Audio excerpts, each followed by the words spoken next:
Welcome back everyone. Today I'm going to talk to you about board games or game covers in general where they can deceive you. You can have absolutely gorgeous art and presentation on the covers. It can pull you in and get you drawn into the title, and you can play it and you can not enjoy it. It can be underwhelming.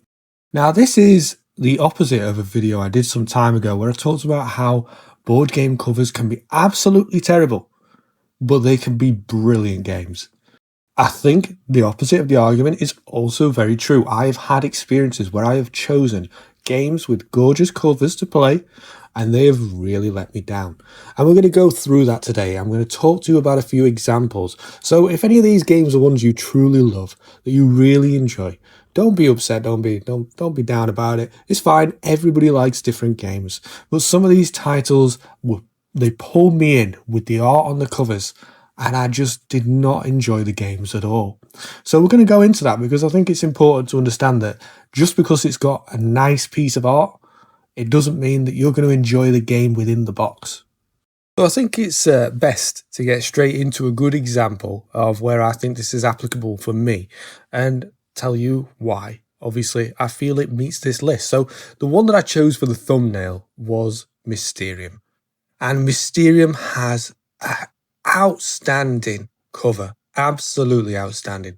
It is a very unique vibe, a very spooky vibe. It's got the castle on the hill, it's got the look from the village down below, it's got gorgeous art, absolutely gorgeous art. And I saw this many times before we played it, and I was always like, that's got to be a cool game, that's got to be amazing, because I thought the art was just brilliant.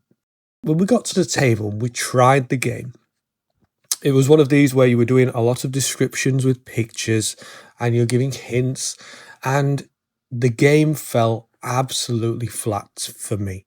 I did not enjoy it in the slightest. And it's one that revolves around using a lot of your imagination and thinking. And although I play a lot of role-playings, or I did play a lot of role-playings a long time ago, my imagination is very active. I've got a great imagination.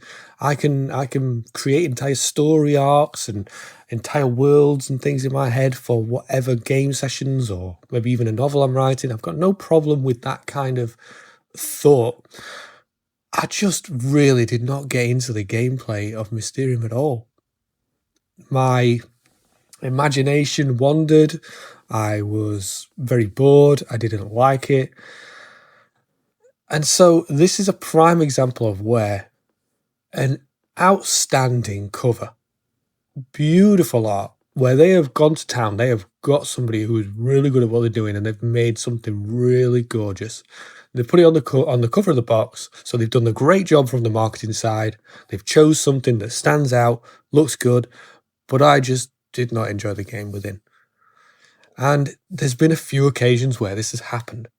So why is this important? Well, we say, as an old saying, don't judge a book by its cover.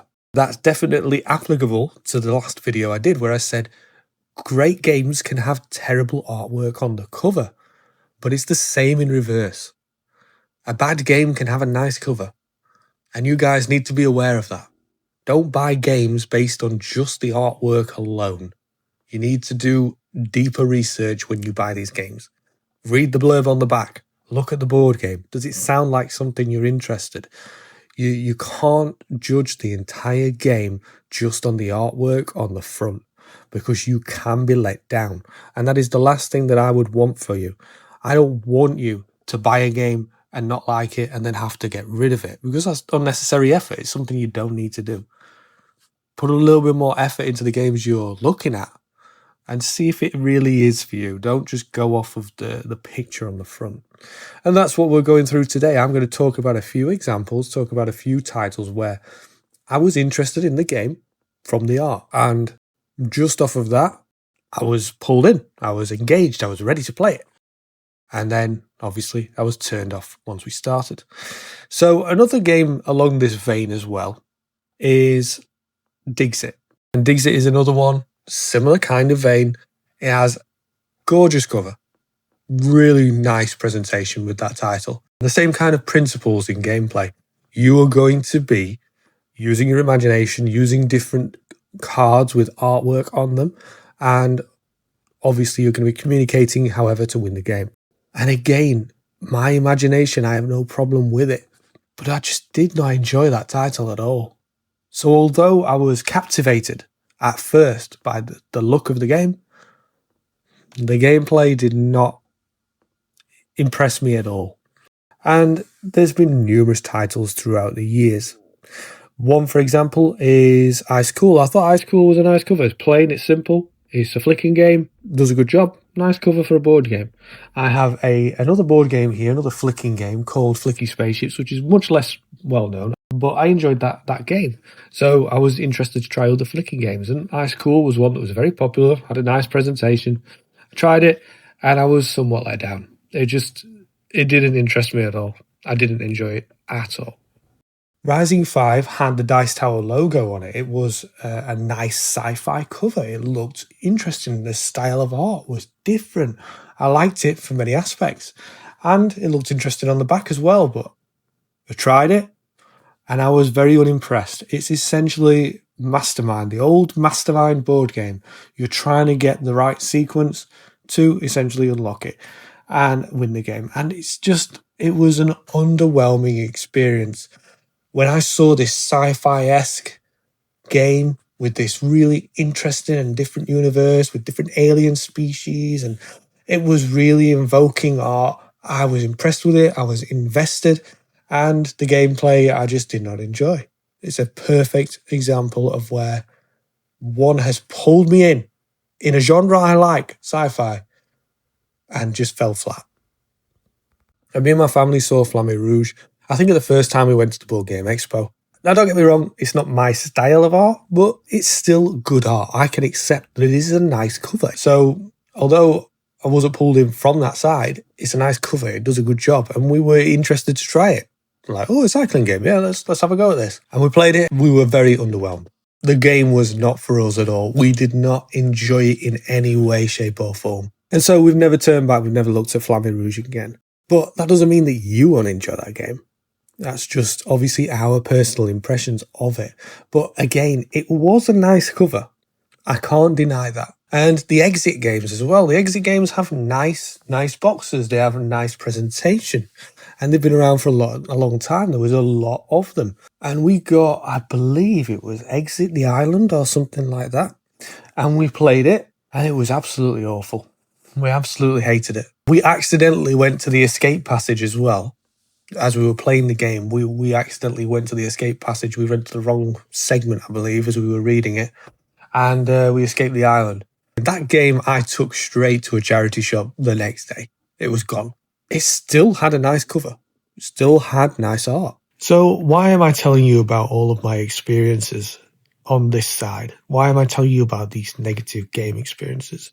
Well, it's so that you make better decisions. I want you to understand that you shouldn't buy games based on the covers alone. As I said in my previous video, terrible covers can end up being great games. And in this video, great covers can end up being bad games. So the artwork alone does not tell you what the contents within the box are like.